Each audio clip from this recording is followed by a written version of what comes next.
So, ఈ healing అనేది మనిషికి చాలా ఉపయోగపడుతుంది అని అంటూ ఉంటారు. సో, అంటే అసలు హీలింగ్ మనిషికి ఎందుకు చేసుకోవాలి? అసలు అవసరం ఏముంది హీలింగ్ చేసుకోవాల్సింది అంటారు? హీలింగ్ అనేది కొత్తగా చేసుకోవాల్సిన అవసరం లేదు. న్యాచురల్‌గా జరుగుతూనే ఉంటుంది. ఇప్పుడు మనం ఎక్కడైనా పడిపోయామనుకుందాం. ఇక్కడ చిన్నప్పుడు ఎన్నో సార్లు పడుంటాం కదా!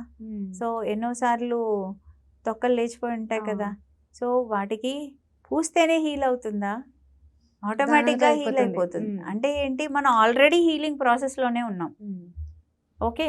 అలాగే ఎప్పుడైనా మళ్ళీ ఏదైనా దెబ్బ తగిలినప్పుడో, ఏదైనా అన్నప్పుడు మన పేరెంట్స్ వచ్చి అక్కడ దెబ్బ తగిలిందా అయ్యో అని చెప్పి చేత్తో రాస్తారు. ఎందుకు? ఆ రాతలో లవ్ ఉంటుంది. అందులో నుంచి ఎనర్జీ పాస్ అవుతుంది. లవ్ ఎనర్జీ పాస్ అవుతుంది. సో, దాంతో వి ఇన్‌స్టాంట్‌లీ ఫీల్ బెటర్. అక్కడ దెబ్బ కాదు, మన ఎమోషన్. ఓకే. సో, అలాగా హీలింగ్ అనేది అలా నెసెసరీ మనకి. మనం ఆల్రెడీ హీల్ అవుతూనే ఉన్నాం. కానీ కొన్ని సమస్యలకి మనకి అవేర్నెస్తో హీల్ అవ్వాలి. ఎందుకంటే మనం కనెక్షన్ కట్ అయిపోయి ఉంచుకున్నాం. ఓకే. యూనివర్స్ తోటి కొన్ని సార్లు మనం ఏం చేస్తాం, మన ఎనర్జీ వీక్ అవుతుంది.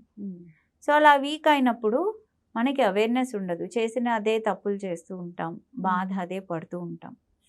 అలాంటప్పుడు మనలో జరిగేదానికి ఇంట్రోస్పెక్షన్ ఒక్కసారి చూసుకోవాలి ఏం జరుగుతోంది అని. అలా చూసుకున్నప్పుడు కొన్నిసార్లు మనమే హీల్ చేసేసుకుంటాం. కొన్నిసార్లు ఎక్స్టర్నల్ హీలర్స్ అంటే ఊతం, ఒక స్టిక్ అవసరం అంతే. సో, అలాగా హీలింగ్ అనేది ఖచ్చితంగా అందరికీ అవసరమే, జరుగుతూనే ఉంటుంది. ఇప్పుడు ఒక మనిషి చనిపోతారు, వాళ్ళు న్యాచురల్లీ కొంతకాలానికి హీల్ అవుతారు. Time is the best medicine అని ఎందుకంటారు? Forgetfulness is the best medicine అని ఎందుకంటారు అంటే ఇందుకే.